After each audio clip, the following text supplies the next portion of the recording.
Well, good morning. I would hate to offend against any of your church-going habits, and hence want to invite you to come up closer.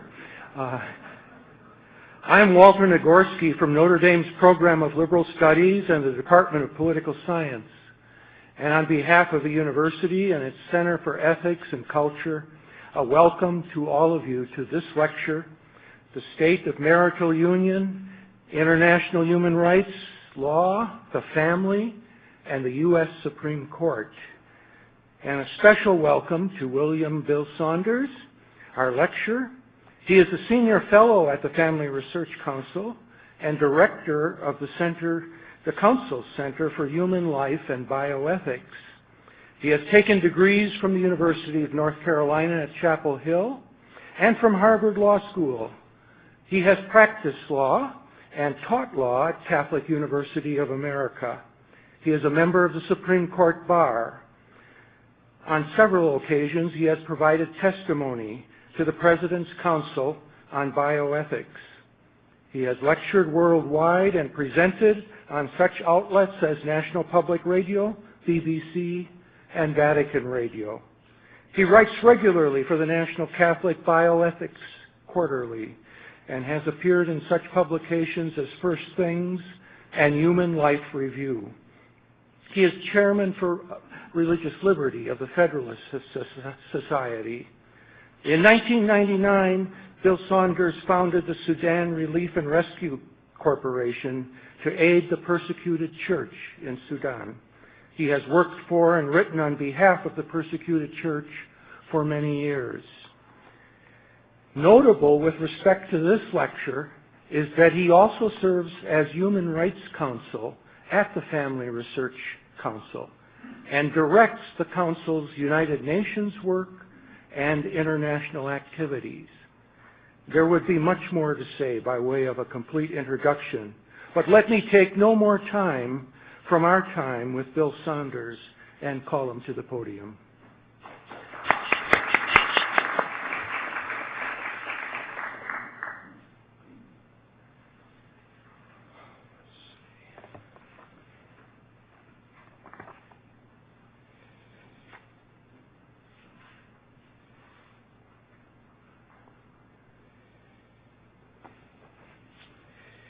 Well, good morning, everybody, and thanks to David Solomon and the Center for inviting me to come and speak.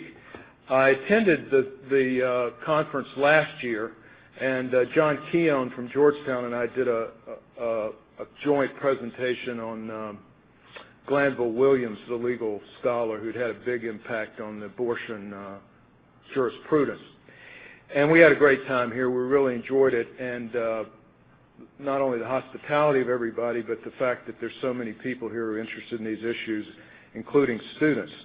So as it was said, I'm a lawyer, and sometimes, you know, lawyers can be pretty boring. So I'm not going to expect you all to be lawyers, but I'm going to give you a good taste, I hope, of a struggle that's been going on internationally for quite some time. And it'll certainly continue. I just want to run through a few things about Catholic teaching on the family. First of all, Gaudium et Spes. And you may be very familiar with these, but if not, I want to bring them to your attention. Civil authority shall consider it a sacred duty to acknowledge the true nature of marriage and the family, to protect and foster them, to safeguard public morality and promote domestic prosperity. The Declaration on Christian Education, parents as primary educators of the children, and the role of the state is to assist parents. And then from 1981, Familiaris Consortio. Take a minute to read this. I think this is a not well-known paragraph, but a very important paragraph. The social role of families is called upon to find expression in the form of political intervention. Families should be the first to take steps to see that the laws and institutions of the state not only do not offend, but support and positively defend the rights and duties of the family. Along these lines, families should grow in awareness of being protagonists of what is known as family politics and assume responsibility for transforming society. As a Catholic myself, this is part of what I take as my charter for what I do, which is, as was mentioned, I do a lot of work internationally to protect and promote the family and marriage. I work around the world in different coalitions as well as at the UN. And the family is under some assault, not only in the United States, but in particular countries. I've been working closely with some people in Romania recently because they're trying to pass an amendment to their constitution to define marriage, etc. And then the Pope's letter to families, again, just reminding us what marriage is. One man, one woman, partnership for life. Only such a union can be recognized and ratified as a marriage in society. Whoops. Okay. So, having seen the Church's general position on marriage and the family, what I want to do now is take a look at international law. This lecture is International Human Rights Law of the Family in the U.S. Supreme Court. So, what does international human rights law say about the family? Okay, this is the Universal Declaration of Human Rights.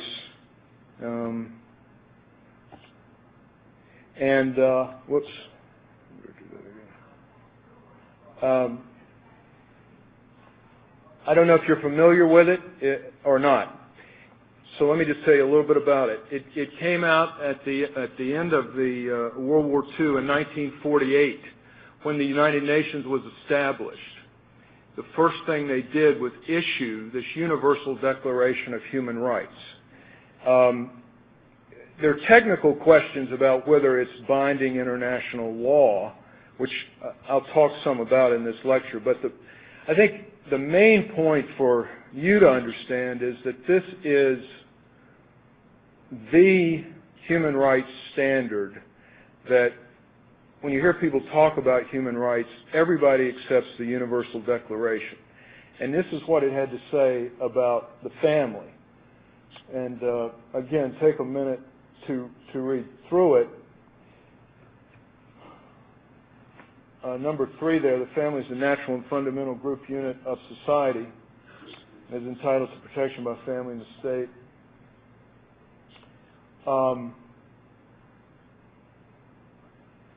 Subpart 1 there, you see that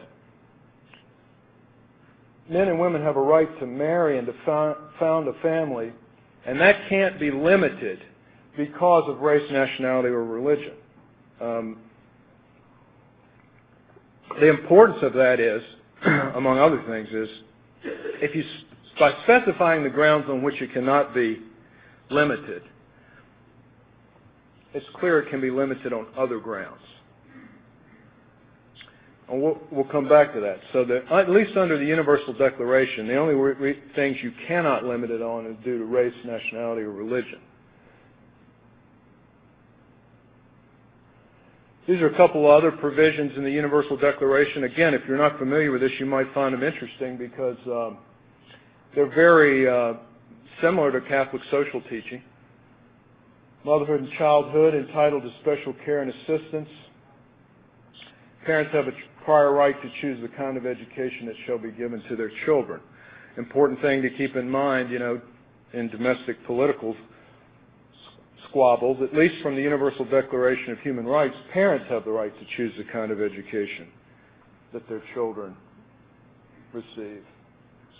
Now, just a little technical thing, the Universal Declaration is just a declaration. That means, just like if we at the end of this meeting, if I wrote down, we talked about, 3 or 4 points we wanted to make, and then we issued a declaration.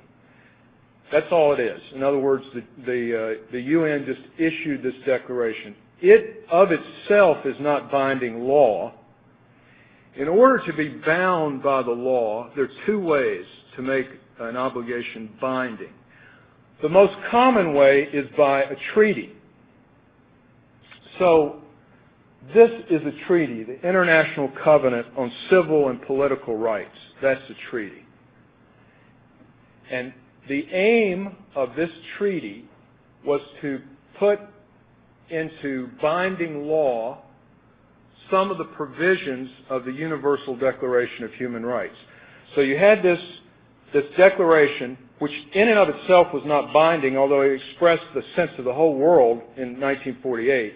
And then you had these treaties that are put in place to bind nations to the provisions of the treaties, which echo what was in the Universal Declaration. The point, 2 points here. One is, if a nation hasn't ratified this treaty, it's not bound by it, unless it's bound, second point, by something called customary international law, which I'll talk a whole lot more about. But this is the ordinary way, just like a contract. If I sign a contract, to buy a house, I'm bound. The bank is bound. The seller's bound. But you're not bound, because you didn't sign it. So a treaty is just kind of like a contract between nations. So this is the one on civil and political rights, and here's what it says about the family, which you can see echoes what we just saw in the Universal Declaration. The family is the natural and fundamental group unit of society, and the right of men and women of marriageable age to marry and found a family shall be recognized.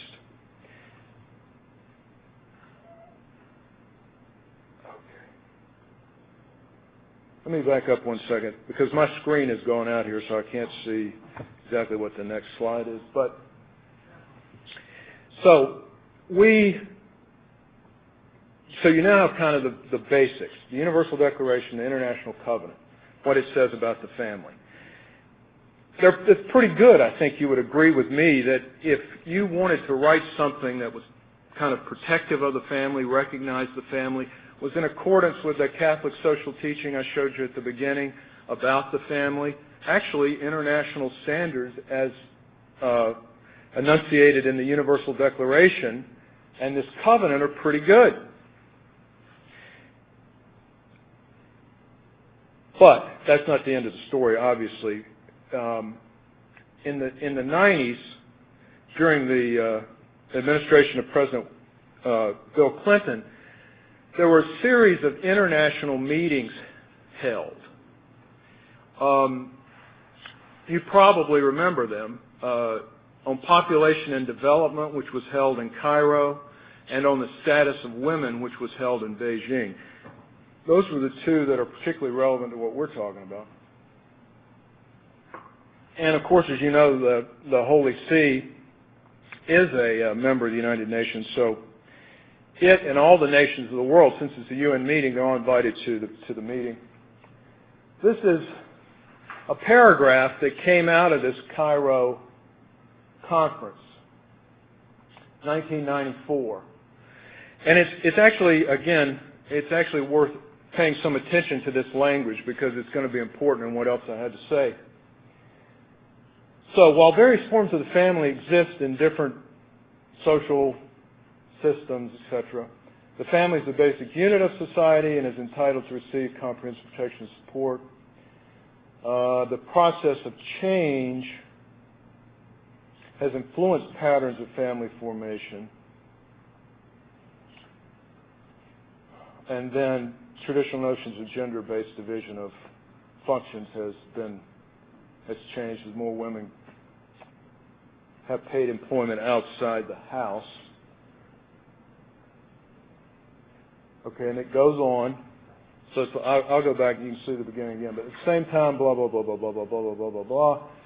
The last sentence, this is particularly the case when policies and programs that affect the family ignore the existing diversity of family forms and are insensitive to the needs and rights of women and children. So I'll back it up. This is the first part of the same paragraph, I think. There you go. The key words, which I'm going to be talking a lot about, is this first phrase here: while various forms of the family exist. And the language from the last sentence here, the existing diversity of family forms. Now, what does that mean? What does that language mean?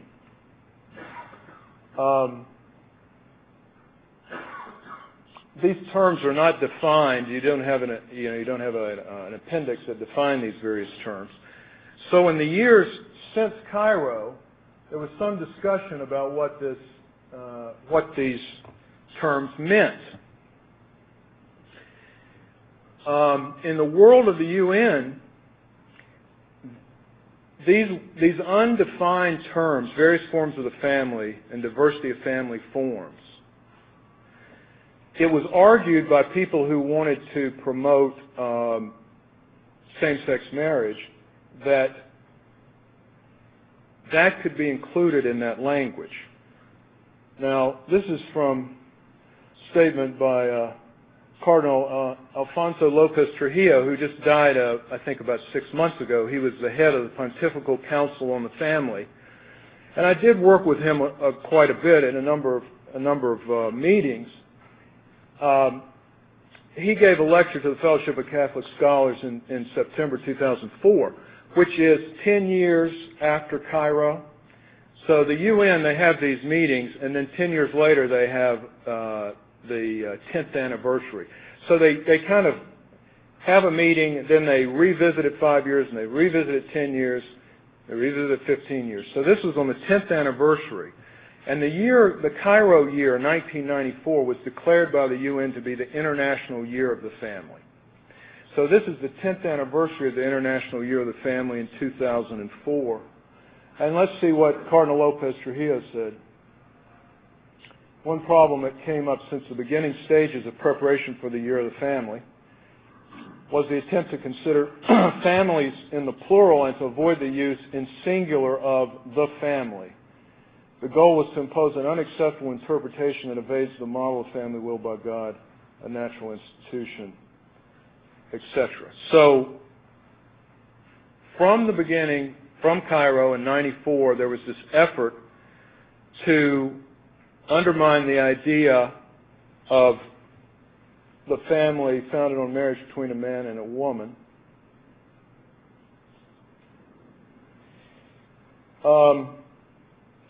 This is a book written by a couple of social scientists who studied what they call religious conservatives or religious right at the United Nations. And you can see their conclusions, but this shows you the situation as of '94 in Cairo. What happened?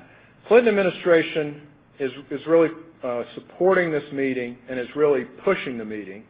So the delegates from the world come to Cairo for the meeting, and see some people, religious conservatives or social conservatives here, as they say, arriving at conferences such as Cairo, they found themselves not only it's supposed to be encountering a strongly organized feminist NGO sector with inside connections to the delegations from the different nations, but also a draft agreement, the bulk of which had been negotiated months earlier.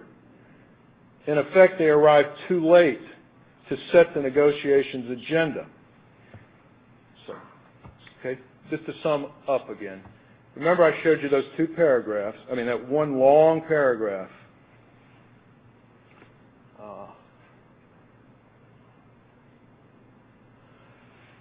Let's look at what the title of this is. The Program of Action from the International Conference on Population and Development. Now, believe it or not, in a world in which we're all concerned supposedly about we're cutting down too many trees, at every single UN meeting, there's a statement issued. So, and the UN is meeting everywhere, really all the time, on different issues. Like, could be population development, it could be something to do with women, or it could be something to do with, AIDS or anything else. There are meetings all over the place. Not just at the United Nations, but regional meetings. We'll see about one of those in a few minutes. Every one of these meetings issues a statement, and it's called sometimes a program of action or a platform for action. So this paragraph was in the platform for action, and what these two scholars were telling you is that document and that paragraph was already really prepared before Cairo. So by the time the people who supported traditional ideas about marriage and the family, by the time they got to Cairo for the actual conference, the negotiations had mainly taken place on the language. So it put them, obvious point is, it put them at a disadvantage in terms of having their understanding reflected in the documents. And as is noted here, I mean, there were feminist NGOs who were, were either on the U.S. delegation or connected to it, and it had some influence in shaping the language that was used. So may seem unimportant, but it is important. Just keep in mind, every UN meeting issues a statement, and it's just a statement. Remember, as I said a minute ago, it's not a treaty. Everybody, it's like all of us, we wrote something down, we issued it, it's our statement from this meeting. That's all it means. But they do it at every meeting. So, now, I was appointed to the delegation, U.S. delegation, to the UN in 2001. It was a meeting sometimes called the World Summit on Children or the UN Special Session on Children. So I was appointed to, I was called a private sector delegate. So there was, the people from State Department, and there were some private sector delegates, including me. And what we had to do, what you do at these UN meetings, if you want to know whether it's fun to go to them, what you do is you sit in a room like this with all the nations of the world, and you go through that draft document, which has been prepared before you showed up, and you go through it line by line, sometimes word by word, to see if you get agreement on it by all the nations. And the reason you do that is because the U.S. does not issue these statements unless everybody agrees. It's called a consensus statement, consensus language. So it's very important. That's the way the UN works. They don't issue these statements unless everybody agrees. So you have to go through them very slowly and carefully to make sure every nation agrees, or you might make changes. You can free to make changes in the text.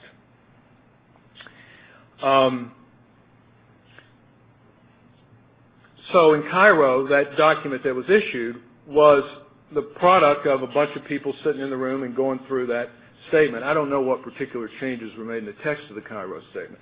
But anyway, when I was up there in 2001, 2002, the UN Special Session on Children, we had a document, we had to negotiate it. So I was sitting in the General Assembly with the U.S. State Department people. And it's very interesting because what had happened? Well, we'd moved from the presidency of Bill Clinton to the presidency of George Bush.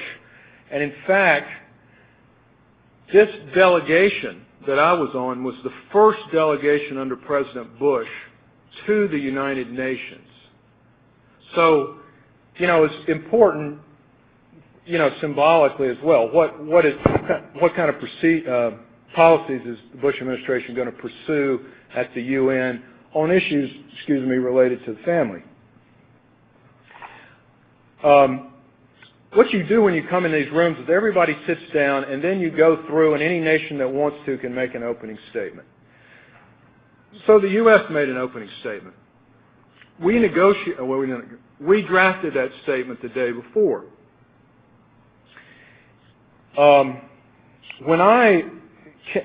That statement had been partially drafted before I was present, but when I was present, I noted that there was nothing in the document about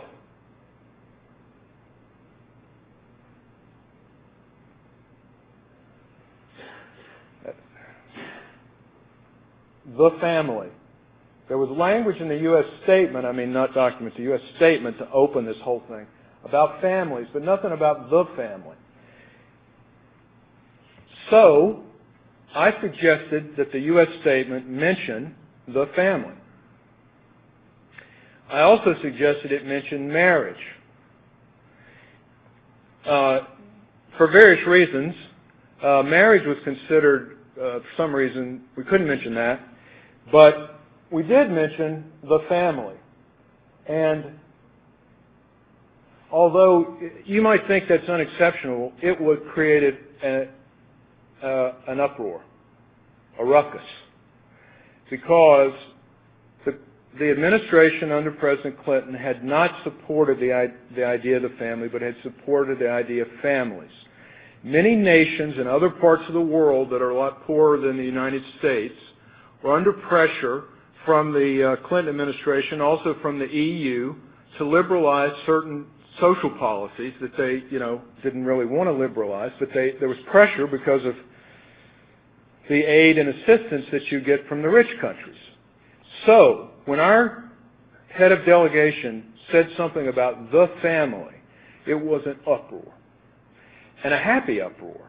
In fact, the one thing I remember very clearly is the delegation from Tanzania was right beside us, and they were just jumping up for joy, because most of the world supports, just like the Universal Declaration does, the idea of the family founded on marriage of one man and one woman. So that was a big deal. I got everybody jumping. And then we had to negotiate this document. And you can recognize language here from Cairo, from the Cairo platform. Well, this is also from the Universal Declaration, Basic Unit.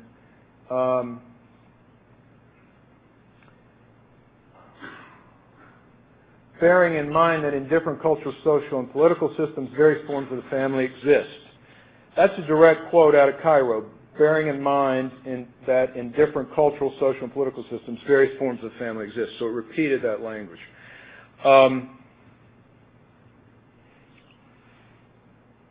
Now this had to be, again, a consensus statement. So what would you do if, say, you were the United States or Tanzania or a country that wanted to make clear that this kind of language did not mean same-sex marriage?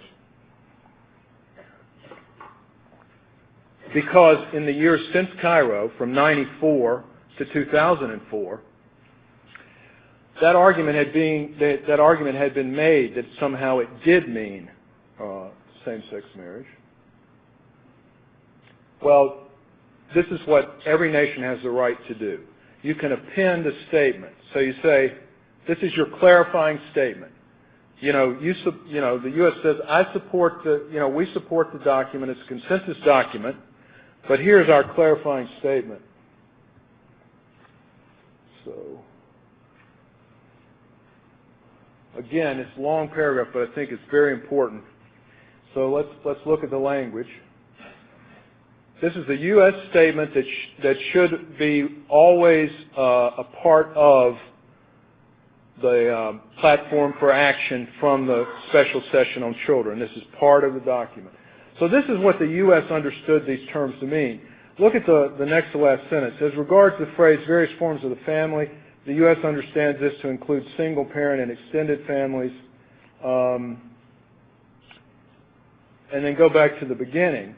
The U.S. is reaffirming, and you see this language, it's being quoted from the Universal Declaration and the International Covenant. Those were the two things I showed you at the very beginning of the lecture. The Universal Declaration being the declaration from the General Assembly in 1948, and then the International Covenant being the treaty. So the U.S. statement repeats these statements about the family, and by doing so reaffirms the importance of those documents and their meaning. And then it goes on to, you see it has other things in this too, but also to go on and say what the U.S. understands the various forms of the family exist, what that means. Okay, and the U.S. says that includes single-parent extended families. Now, let me back that up for a second. Okay. Customary international law. What is that? I remember I told you two kinds: treaties, custom. Customary international law. It's simply, like its name implies, the custom of the nations. When there is a universal practice that grows up between all the nations of the world, that is called customary international law. What's the big difference between that and a treaty? There's at least two big differences. First of all, customary international law is not written down. It's a custom. So you have to somehow determine what it is without a written document. The great thing about a written document is you have particular words and stuff, and your deliberation is limited by that. The other thing is, customary international law, unlike a treaty, would bind every nation. Because, again, the assumption behind it is the custom of the nations. You're not creating something new. You're simply recognizing what already exists. Okay? Does that make sense? If there's a custom about all the nations, we just finally state what that custom is. Everybody's bound by it. There's no treaty, so it's treaty only applies to those countries who ratify it. So the question is, what's customary international law? So the argument was made that since 1994 in Cairo, customary international law had developed so as to include within the words various forms of the family same-sex marriage. That was an argument being made. Now, to rebut that argument, you need to understand a couple things. First, we have what was stated under international law in the Universal Declaration and in the International Covenant. And that was the standard language about marriage and the family that, is just about the same as Catholic social teaching. So the beginning point is an understanding of family and marriage, which is one man, one woman for life. Family is the basic unit of society, nobody being forced to marry, etc. So that's the way the kind of international understanding and law is. So to change that, you would have to make an argument that between the time those international documents were issued and today, whatever year it is, things have changed so that those original understandings no longer apply.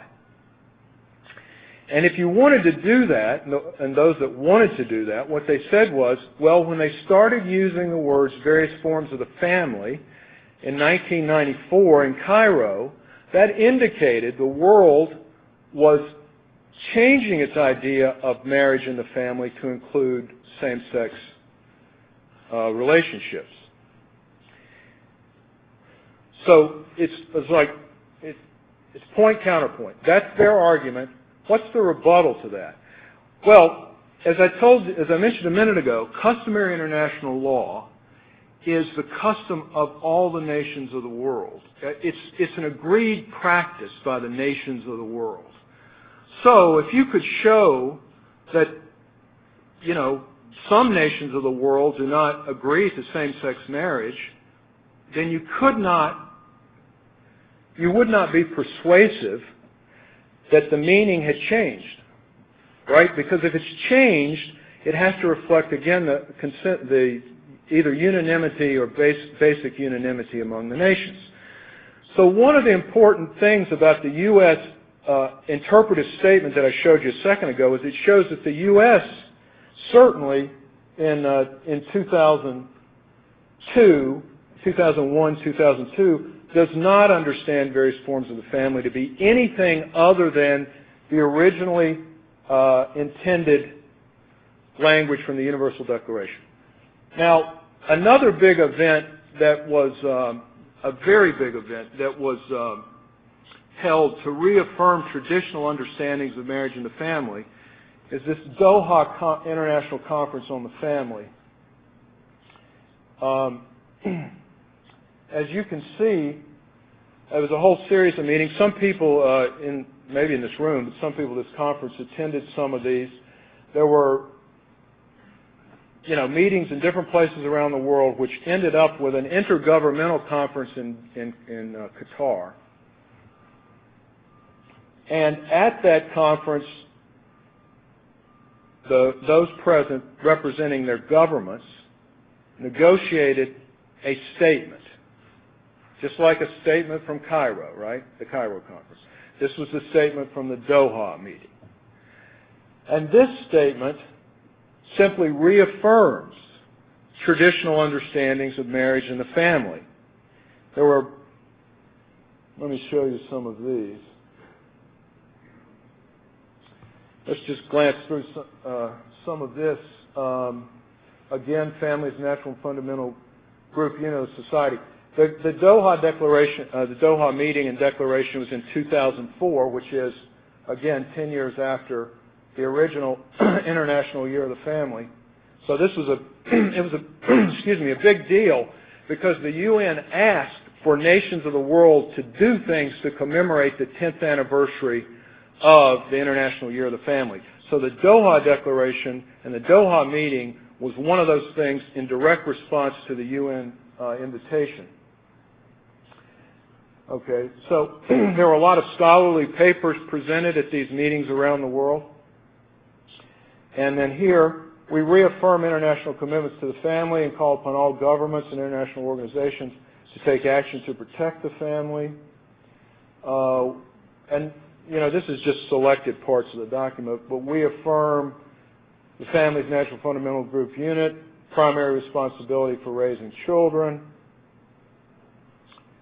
which is very important. I mean, both internationally and domestically. We call on all governments to reaffirm the importance of faith in religious and ethical beliefs and maintaining family stability. And there's a lot of social science data on this, more and more that's coming out about the importance of family and faith to avoiding social pathologies. But here, evaluate, so call on all governments, international organizations, and civil society to evaluate and reassess the extent to which international law and policies conform to the principles and provisions in the Universal Declaration of Human Rights.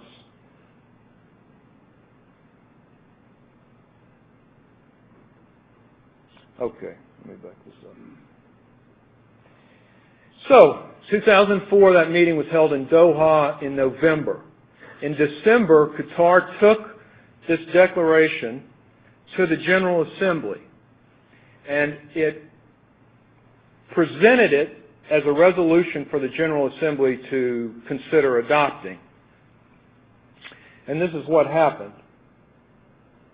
Now, this guy was the representative of the Netherlands. But the way things work at the UN is they're negotiating blocks. So there's the, I believe it's called the Rio Group, which was the Latin American countries. There's something called Just Cans, which was Japan, U.S., Canada, Australia, New Zealand. There was the EU Group. And so it's not the European Union officially, but that's the name they give to themselves, and it's the European nations. So they call themselves the EU Group. This guy was the kind of spokesperson for the EU Group. They pick a different person at each of these meetings. So look what he said. Although the family is the basic unit, its conception and composition has changed in the course of time. It's not up to the state to impose limitations on the basis of, remember what we saw previously, it's not right, international law agrees that you don't impose limitations based on race, nationality, religion, but he added sexual orientation. So he asserted that the Doha Declaration shouldn't be accepted because it suggested limitations on the right to found a family based on sexual orientation. But he lost.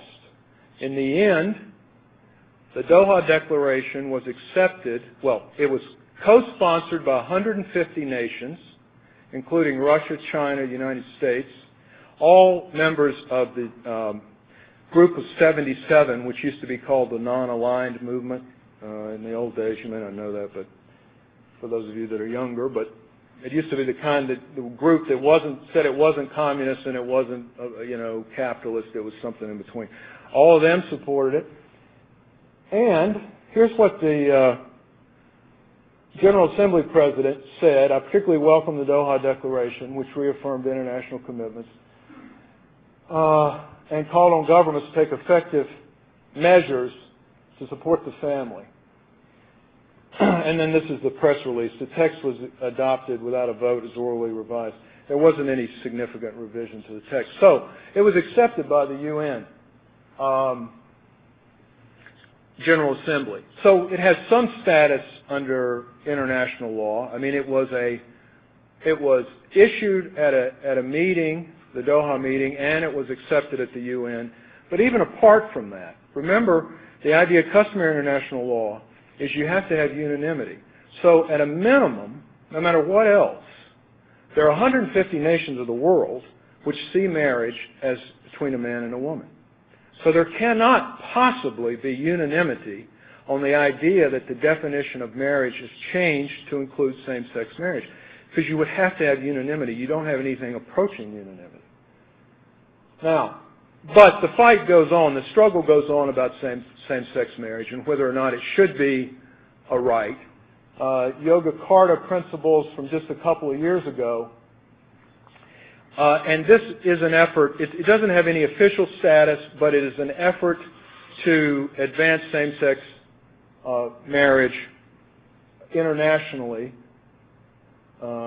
Here is in the Yogyakarta principles: everyone has the right to found a family regardless of sexual orientation. No family shall be subjected to discrimination on the basis of sexual orientation. Respect for sexual rights, sexual orientation, and gender identity is integral to the realization of equality between men and women. States must take action to eliminate prejudice and customs based on this.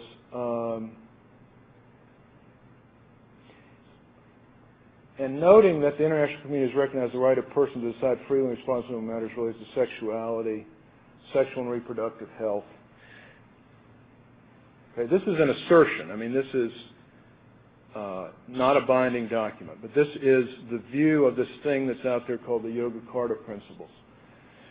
Now, this is interesting. I think probably some people here may have talked about freedom of conscience in other sessions. Everyone has the right to freedom of thought, conscience, and religion. That's right out of any international documents, Universal Declaration, whatever. But these rights may not be invoked by the state to justify laws, policies, or practice which deny equal protection of the law or discriminate on the basis of sexual orientation or gender identity. So this would arguably mean that if the Yogyakarta Principles became binding international law, a nation would have to recognize same-sex marriage or it would violate this provision. Well, they recommended, various organs of the UN be very involved in this. And here's some of the people who have supported the Yogyakarta Principles. Mary Robinson, who was the High Commissioner for Human Rights, and other chairs and commissioners of some human rights committees. Now, just to give you another example, this man is no longer the Special Rapporteur for Health, but he was until 2008. So he's doing a report on health, and this is what he said in this report: discrimination on the grounds of sexual orientation is impermissible under human rights law. You could be pardoned for asking yourself, what does that have to do with a report of a Special Rapporteur on health? Well, one of the problems in the UN system is some of these special rapporteurs who are appointed for specific tasks also want to advance, other kind of socially liberal agenda items. even though they don't have a mandate to do it. And he was one of those people. He's a signer of the Yoga Carta principles.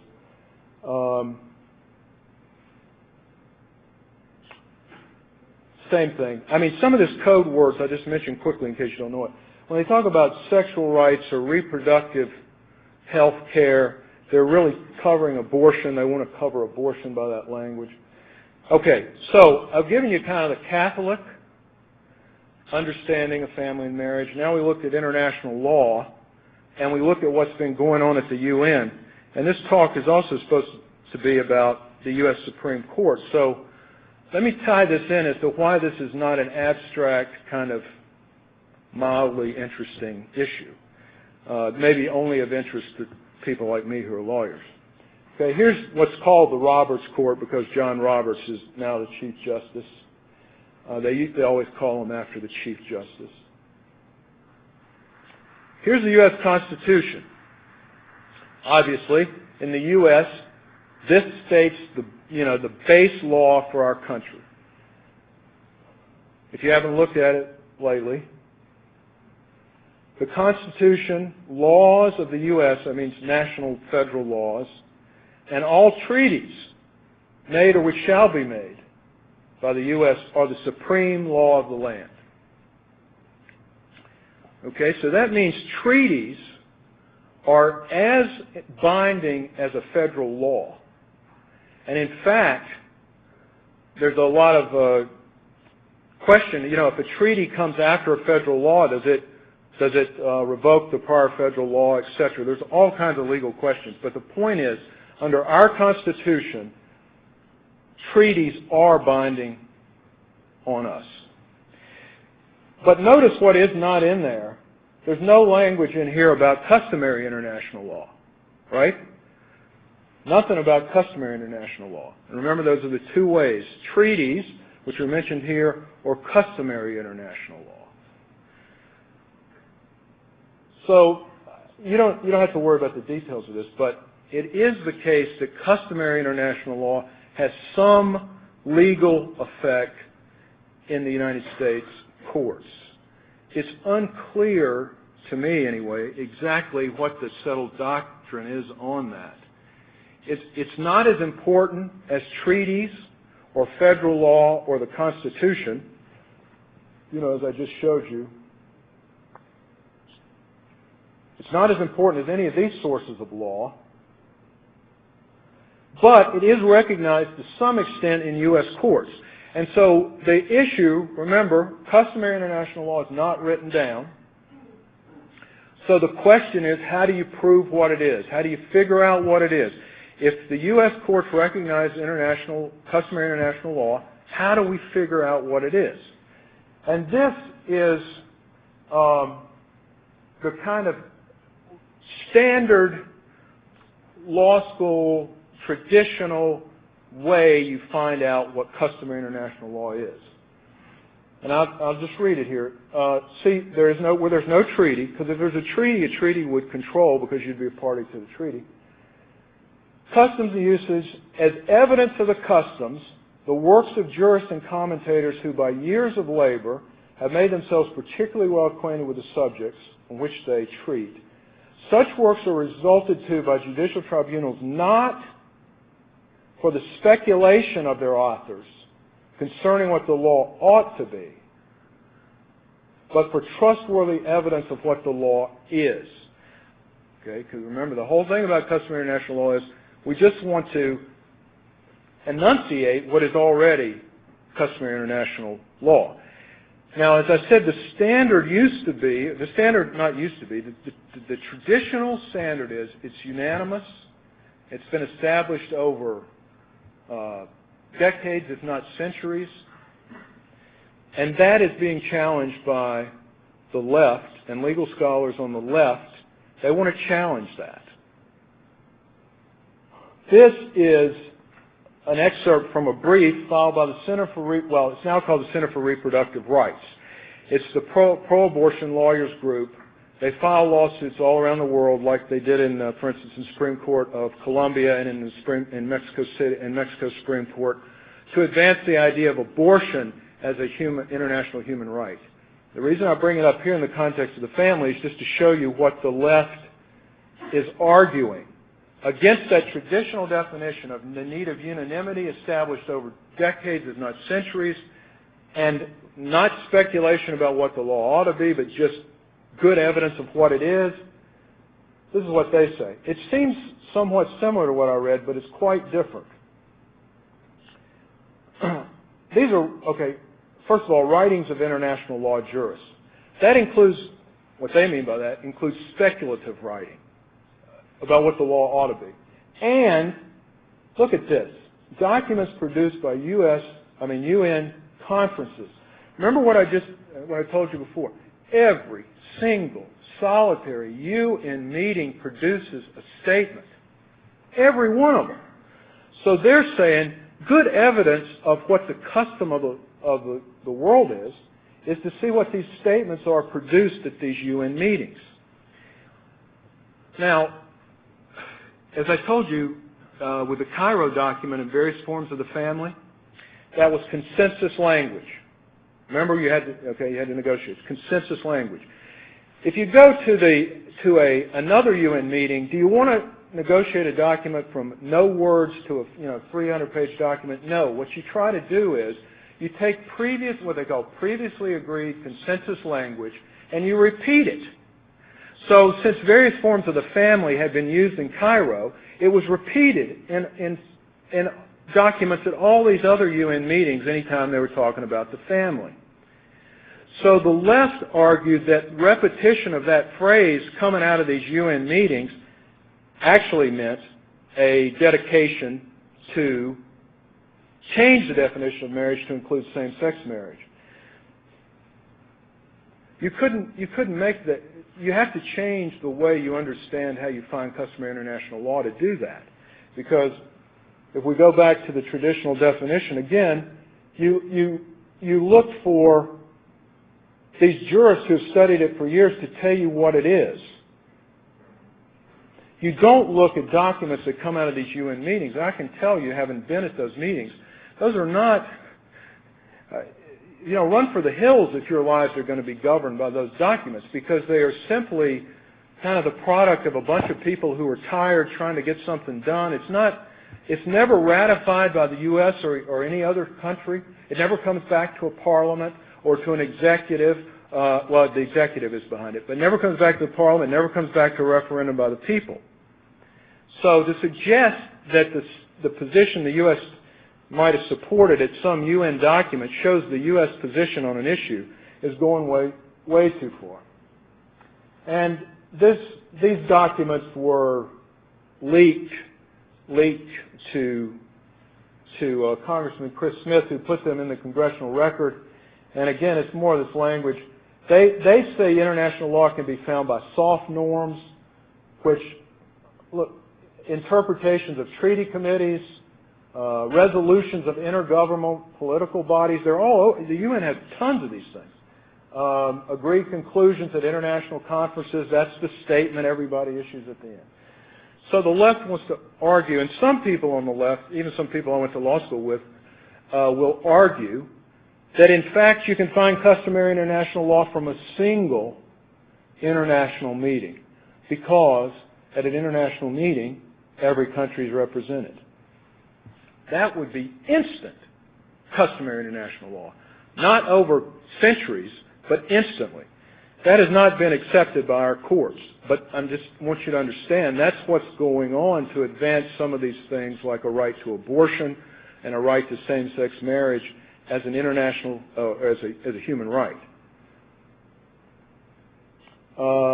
Again, customary international law preempts inconsistent state statutes. So the argument is, if there's a customary international law right to same-sex marriage, that would preempt any statute or state constitution to the contrary. Okay, so how's the Supreme Court dealing with this issue? You all probably know Anthony Kennedy, know who he is. He is the most important person on the Supreme Court because there are 4 so-called conservatives and 4 so-called liberals out of the 9, and Anthony Kennedy is the fifth vote for either of those to get a majority. So he is the fifth vote on anything. There's not a majority of liberals or a majority of conservatives.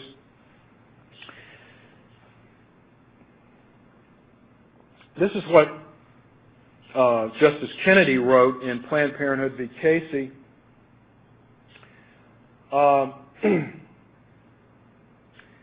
Basically, he said the word liberty in the Constitution covers a right to abortion. He also said that this is really important. You know, in the Constitution it says, nobody shall be deprived of life, liberty, or property without due process of law. That's the due process provision of the 14th Amendment. Nobody can be deprived of life, liberty, or property without due process. So what does the word liberty mean? He says it means abortion, but this is what is most troubling to my view of what he said. The inescapable fact is, how are we going to figure out what liberty means? It's not limited by what it meant at the time it was adopted. It's based on the reasoned judgment of the judges as to what liberty means. Which means in practice what the Supreme Court decides it means, which means in practice today what Anthony Kennedy decides it means, because he's the fifth vote.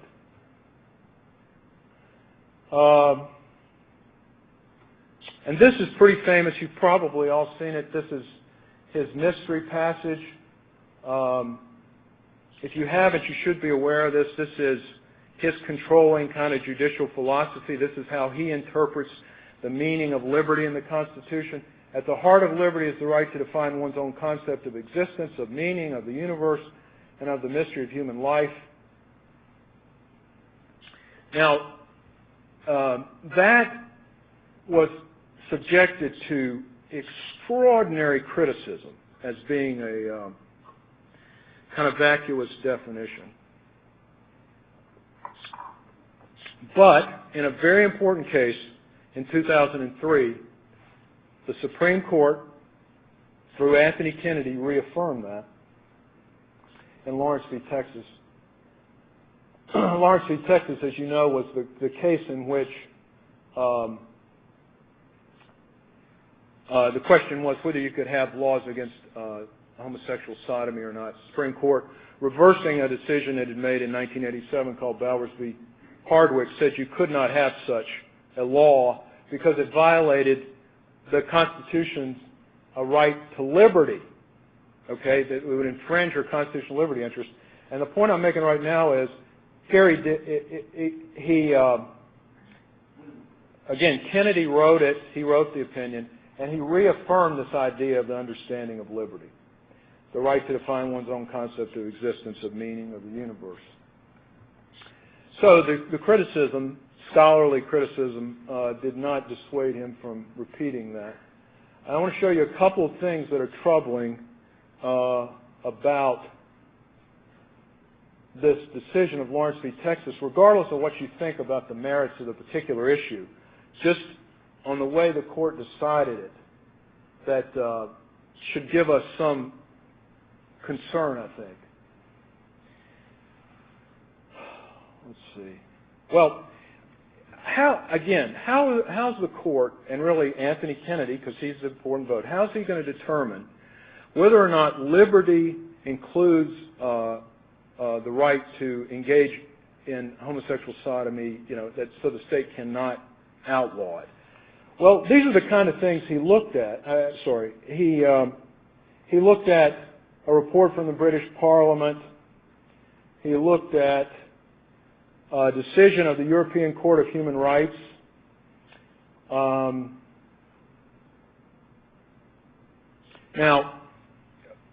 you may remember this, or, again, some of your students may have been just before you're paying attention.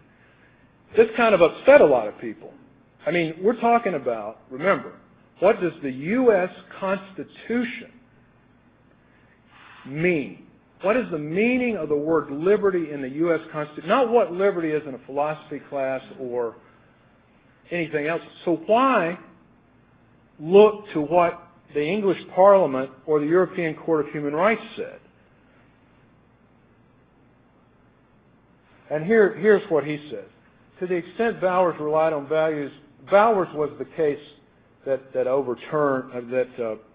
allowed states to prohibit homosexual sodomy, which they overruled in largely Texas. What he's looking for is the values we share with a wider civilization. So Bowers is out of touch with the values we share with a wider civilization. And he points to the European Court case of Dudgeon. And then he says, other nations too have taken action consistent with the affirmation of protected right of homosexual adults to engage in that conduct. So, the key thing is values we share with a wider civilization.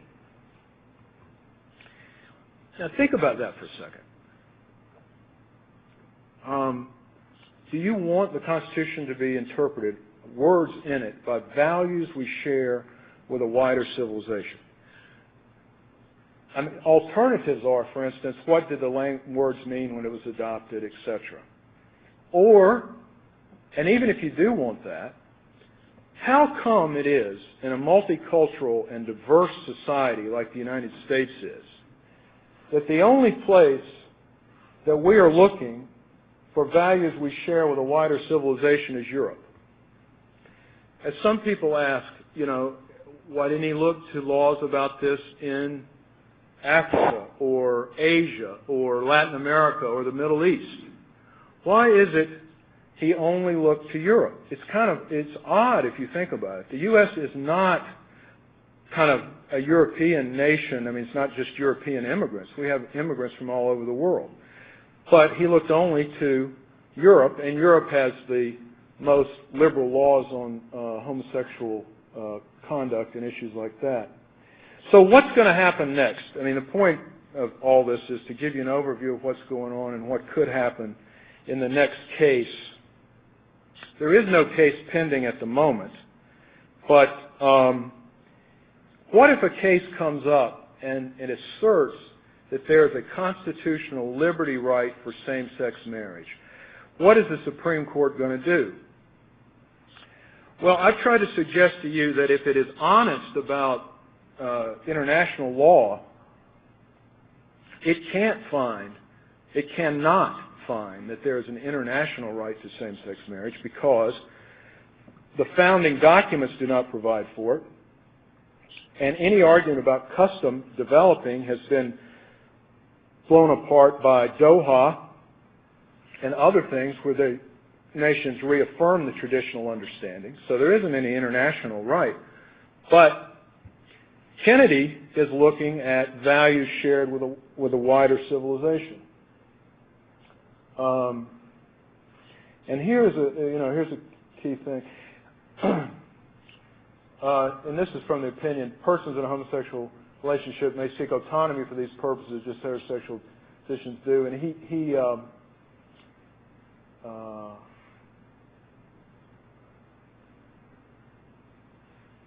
does he mean marriage? Well, here's the opinion of one of the sitting judges.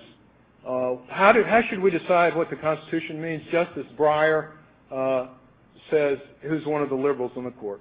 He says, we find an increasing number of issues, including constitutional issues, where decisions of foreign courts may help us by offering points of comparison. The phrase reflects the globalization of human rights. Here's Justice Ginsburg, another one of the liberals on the court. Comparative analysis is relevant to the task of interpreting constitutions. Now,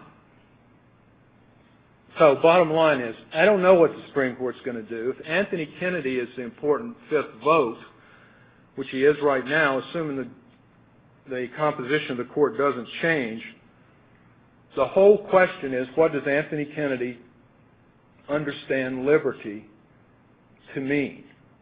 And you have his definition of everybody's right to make up their own meaning of the universe, and etc. So far, the Supreme Court has stayed away from this, but what's worrisome from the Lawrence case is that it looks to Europe, apparently alone, calls that values we share with a wider civilization, and then uses that to interpret liberty. So I think there's at least a chance that if they took such a case, that Justice Kennedy would find there was a right to same-sex marriage. Thank you very much.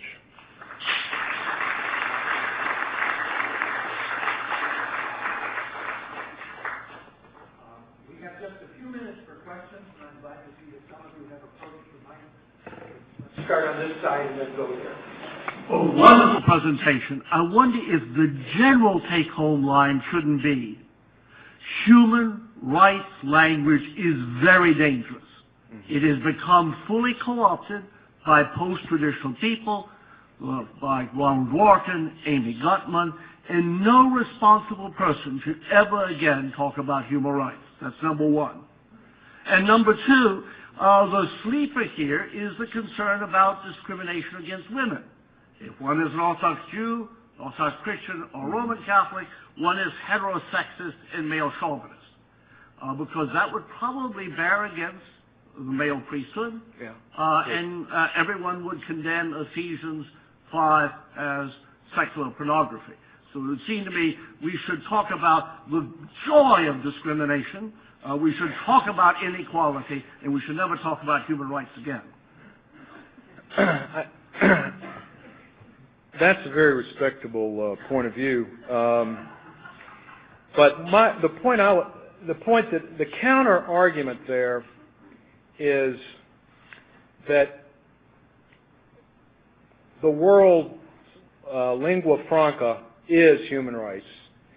If people like Orthodox Catholics, Jews, people of goodwill don't get involved in fighting for the meaning of those words, we'll definitely have them defined by the left.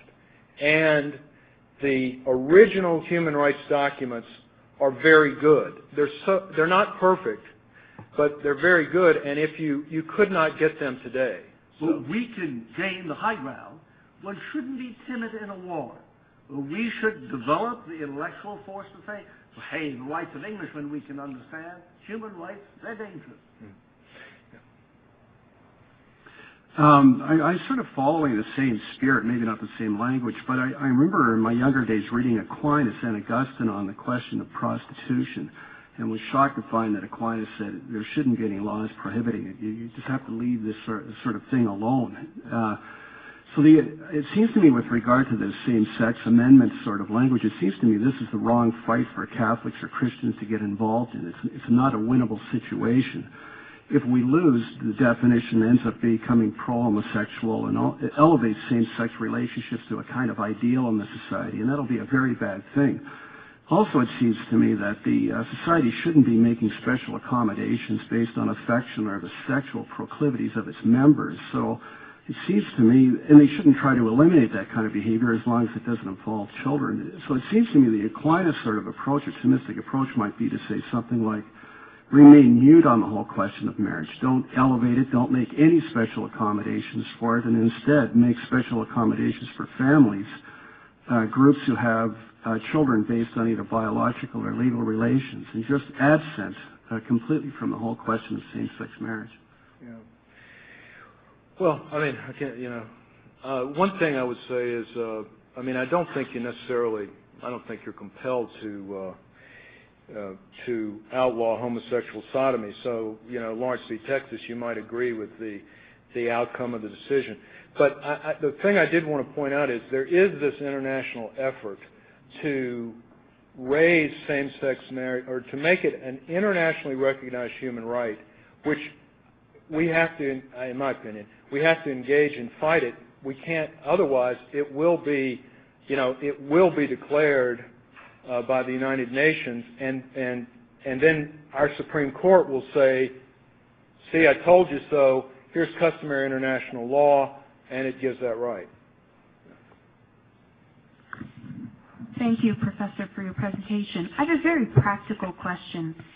Given the state of things here in the United States right now, we just had two states, Arizona and California, pass propositions defining marriages between one man and one woman. We also have now a president-elect who has said that he opposes the Defense of Marriage Act and has indicated that to him a Supreme Court justice should, in his words, have empathy for certain groups, one of which is homosexual couples. And so just very practically speaking, you have states who are saying, this is how we define marriage, and now you have a whole new regime coming in and possibly a huge change in the court. Practically speaking, what can happen now? Well, you know, it's interesting because it was also Florida. I don't know if you mentioned, actually 3 states, Arizona, Florida, and California, all passed marriage protection, marriage definition amendments to their state constitutions. The problem, of course, is that federal law can preempt state law. So, and then there's also the problem which the Defense of Marriage Act seeks to avoid, which is if you got married in, say, Massachusetts, and a homosexual couple, and you move to Florida, would Florida have to recognize it? And DOMA says you don't have to. So if President Obama is opposed to DOMA, then what does that mean? What's going to happen? I don't know, but I do think the fact that it passed in 3 states means it's unlikely, in my opinion, that he's going to move against DOMA anytime soon, because it's clear that most people, while they support, kind of fairness to homosexuals and stuff, they about 60% support marriage defined as a man and a woman. So I don't think he's going to move against that. As to the Supreme Court, I'm a social conservative, and I take comfort by the fact that the justices who are likely to leave the court during the Obama 4 years are liberals. So if he appoints new people to the court, it'll just be a liberal for a liberal. It won't change. And Anthony Kennedy will still be the most powerful man in America. I had 2 questions, but my question was on DOMA, so she asked it. So my second question, real quick, it's about your PowerPoint. Can I get a copy of your PowerPoint if I give you my email address? I'm sorry, can you get a copy of my PowerPoint? Yeah, if I give you my email. Yeah. Great, thank you. I just have a quick question. I was actually born in the Middle East, and I'm curious as to when Justice Kennedy would refer to European law. I'm curious. Do you think they don't look more towards Middle East because it is Muslim dominated and polygamy is a little more tricky? I mean, I always keep hearing that the Muslims would be an asset on the moral issue, especially in Europe. I have family that lives there, but the problem is almost all of them in Germany and Denmark, where they are strong, and France as well. In most cases, have been shown that almost 80% of them are in favor of polygamy. So how does that work into Yes, it's a real interesting point because, one of the struggles in a lot of European countries is, will Muslims have a right to be governed by their own Sharia on family matters? And, that's a real issue in the UK and places like that. But on your particular question, I think the reason the Supreme Court stayed away from mentioning the Middle East was simply because the only part of the world that supported what Anthony Kennedy fought was his idea of liberty was Europe. So he just ignored the rest of the world because this was the only question in that case was whether you could prohibit homosexual sodomy or not. And in many parts of the world, of course, it is prohibited and it's severely punished. So he just ignored that, I think, because it didn't line up with his ideas.